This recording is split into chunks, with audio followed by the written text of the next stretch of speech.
started here. We're getting started, and Are we on the air or? we're on the air now, ladies and gentlemen. I'm Brett Premack of Jazz Video Promotion, and my friend and collaborator, Jim Igo from Jazz Promo Services, based in Warwick, New York, has joined us. Jim, how are you today? Hey, I'm doing good. I'm coming up for air after the Jazz Connect conference and the big Charlie Haden Memorial at Town Hall on Tuesday.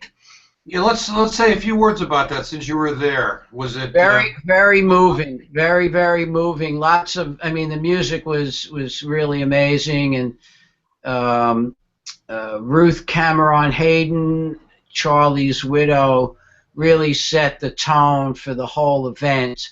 And it was just a very beautiful, moving testimonial and celebration of Charlie Haden.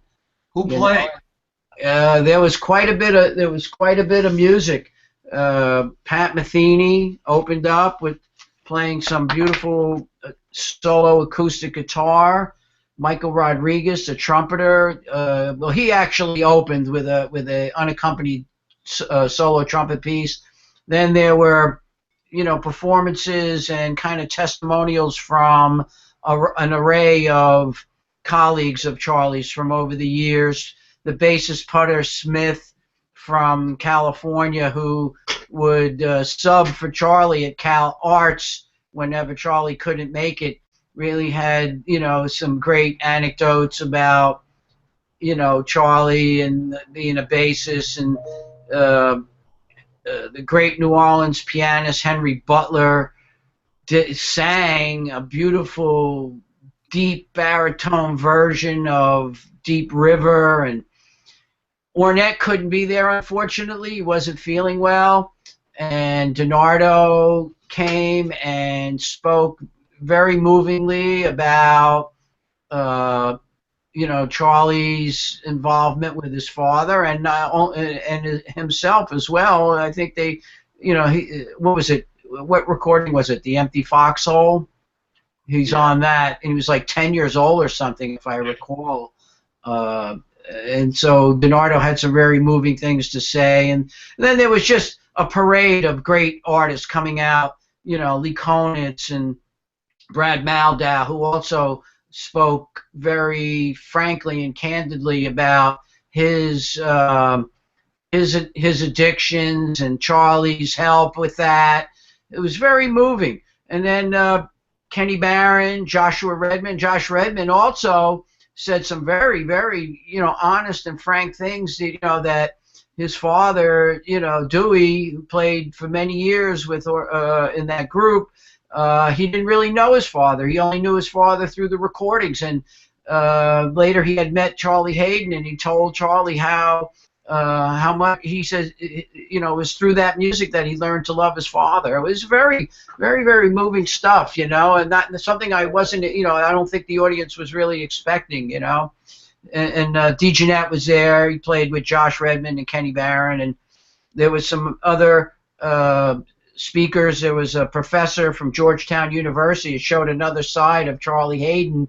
We all knew what a great musician he was and what an innovator he was through his bass playing and his compositions and his music, but he also had a political side to him as well. And that was touched upon by this professor from Georgetown University, who Charlie had a long-time relationship with. The guy came up from D.C., and he spoke about, his love for Charlie and his love of politics, and he spoke about all of that stuff as well. And Ravi came out, and and just like Brad Maldau and Josh Redman speaking, how Charlie's life and music inspired them. Ravi too, he mentioned Charlie's. He was the first one to really mention Charlie's humor. He had kind of this kind of he would tell like corny jokes, and Ravi told one. It was really hysterical, when he did it, and that was kind of echoed too by another pleasant surprise of this celebration was the stand-up comic Richard Lewis, who Richard I love. Lewis? well, Richard Lewis wasn't there in person, but he did a filmed kind of testimonial to Charlie Haden, and it was wonderful. And he just started. It was almost like a stand-up improv. I said, "Where is he?" They were showing this in the town hall, and I'm going, "Where's he going with this?" And he talked about how much he loved Charlie and how much he meant to him, and I really never knew that they were friends and were connected. But it was great. And then Richard Lewis, told Charlie, said that if there's a heaven and you're up there, play jazz, but don't tell jokes to God. I think it was very funny, and only the way Richard Lewis can riff on that kind of stuff. It was really nice, And then there was another great moment. I mean, the testimonial was this long-time music business attorney by the name of Fred Ansis. And this guy went back, he was an old music business attorney from ABC Records, when the Impulse records were really starting to come out. And he was a long-time confidant, legal confidant, and friend of the family for many, many years. And he had some of the funny stories and just typical kind of and he even, it's the music business. And, of course, Charlie's a great musician, but you got to interact with the music business, and he's under contract or he's doing a recording.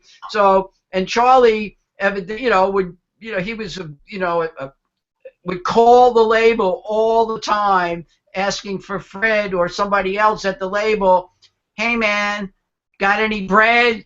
So that was his mantra. And Fred Ansis, and it was also echoed by Jean-Philippe Allard, who runs Universal Music Publishing in France and collaborated with Charlie over the 25 years. And he kind of told us similar stories and how Charlie was like a bulldog on a bone when he got involved in a project. No matter what, budget didn't matter. I want a symphony orchestra. I want a chorus, and he'd constantly call and make sure that all of these things were being done. It was cool. I really appreciated that.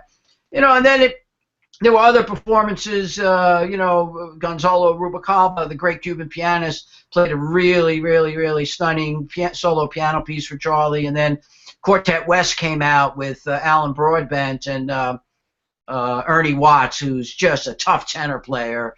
And Scott Colley was in the bass chair, and Rodney Green was on drums, and they did 2 numbers, man. They just tore it up, and then of course it closed out with Liberation Music Orchestra and Carla Bley conducting, and it was wonderful. They did kind of a tradition. They did Amazing Grace, really amazing arrangement of it. It was beautiful, and a couple other pieces. It was nice to see Carla, but it reminded me seeing Carla Bley conduct the Liberation Orchestra, because I worked for Carla Bley back in the early to mid 70s when I ran New Music Distribution Service, and Carla used to tell this joke all the time. It was kind of that she was married to Charlie Haden, and she had been interviewed several times, by Downbeat and other jazz journalists, and they would just repeat it. It got printed. And they used to laugh about it all the time, that, it got printed that, and they really weren't married. It was just, an inside thing with Carla and Charlie. Yeah, well, Charlie was a remarkable man, and a big loss. And when an event like this happens, it shows how he really touched our community. Sometimes, sadly, the only time our community really comes together is in these types of memorials when someone passes or a benefit or something like that. But last weekend, the community came together in a different way at Jazz Connect, which is now an annual conference that happens in the beginning of January. I guess there were about 600 or 700 people there this year, musicians and the few record company people that exist, and writers and fans, and just a really interesting mix of people. What were your impressions of Jazz Connect this year? You've been to all of them. How was this year different? Well, this is the first year that they used a new venue. Previously, in previous years, they were like connected at the hip with APAP, which was also happening simultaneously. And for anyone who doesn't know what APAP is, it's arts presenters. So it's all the kind of brings together another part of the music industry.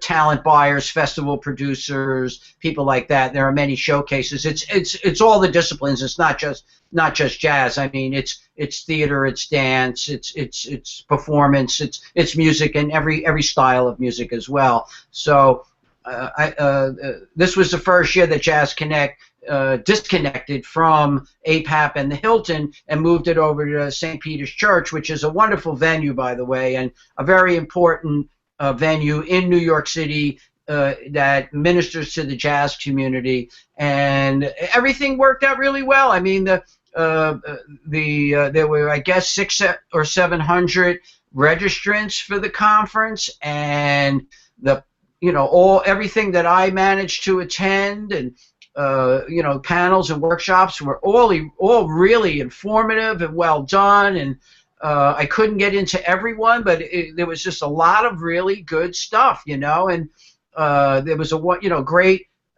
keynote by Christian McBride, and touched on a bunch of different subjects, like jazz shouldn't really be taking itself so seriously. I guess he was hinting back at all that kind of faux satire that was happening in 2014 that garnered a lot of publicity, but he was great. It really was, and there were people from jazz radio, people from jazz industry, people from jazz labels, artist managers, many artists. I just connected with so many people who just knew me through email, and we got to meet in person. So yeah, it was good. It was really, really a good hang, and I think it was an unqualified success. Yeah, it was a great success. I'm sure everyone who attended would say that. Now, those of us who've been around this industry for a while, that's kind of an oxymoron when I say jazz industry, but those of us have been around jazz for a while, 20, 30 years, some of us 40 years, when we go to these types of events, in a way it's like a time machine, because you see people you might not have seen in 5, 10, or 15 years, and they have aged. This is part of the natural process. We do age. Sometimes it's a bit shocking. And I think for me, one of the most emotional moments was at a tribute to Blue Note Records and Bruce Lundvall. Don Lukoff, who's a publicist, a jazz publicist, wheeled Bruce Lundvall in on a wheelchair. And Bruce is in the advanced stages of Parkinson's, which is a muscle disorder that basically you lose control of your muscles. And he could barely speak. I mean, you had to struggle to understand him, but he was there, he was loved. And I remember Bruce Lundvall from the 70s when he ran Columbia Records, which was kind of a golden era in the late 70s. There was a lot happening on Columbia with Dexter Gordon that he released, and Return to Forever, and Freddie Hubbard, and Stan Getz, and just a very vital period for that label. Bruce was responsible for that, and seeing him like that was a bit emotional, wouldn't you say? Yeah, absolutely. I actually, you get tugged in a lot of different directions, so I'm glad you were in there to see it, because I did not make that particular panel when it was happening, but I can echo what you said about Bruce Lundvall. I mean, he's one of the good guys in the record business, and that's in the business there's a lot of people who have reputations and baggage and whatnot, but Bruce Lundvall is not one of them. I mean, his contributions to the music are going to last forever. He's really well loved by many people, and his legacy is solid. I can put a little plug in for Dan Wheelet's book that came out, I think, last year on Bruce. So if anybody's interested, I would definitely head over to Amazon and check that out. Yeah, definitely. And after the conference, it's really only lasted 2 days. It was kind of short. Jim and I sponsored an after party over at the Something Jazz Club on East 52nd Street. Jim, who were some of the people who joined us at our first annual Jazz Connect after party? Wow, it was really quite an event. We really didn't know what to expect, and but people like Henry Butler showed up, Lou Tabakin, Willard Jenkins, Lee Merdner, Jack Kleinsinger from Highlights in Jazz. There were like tons of, just radio people and writers, who just showed up. I mean, I know that there was another event downtown at Le Poisson Rouge put on by the Jazz Journalists Association, and they were nice enough to announce our after party because theirs ended at 5:30. So some people from some of the journalists who were down there came all the way back uptown to hang at our thing. And it was great. I mean, it really all, just came together nicely. People that was our idea, really, that, after the conference ended, let's try to just have a little kind of hospitality, socializing, and and that's what happened. And the venue was great. The people from Something Jazz were really cool, and we had, oh man, the Bill O'Connell trio with Steve Slagle, Luke Ace Curtis, and Victor Lewis. They just threw it down. They just threw it down, man, and everybody dug it. And I hope you want to do it again next year. Yeah, we're definitely going to do it again next year. It's going to be an annual event. I want to echo what Jim said. There was a wonderful feeling at the party of our community and different people, and that was great. And the music was phenomenal. And I'm going to be throwing up a couple of YouTube clips of the band. Steve Slagle, of course, we love his work. And Bill O'Connell was actually new to me. I'd never seen him in person. I've heard him.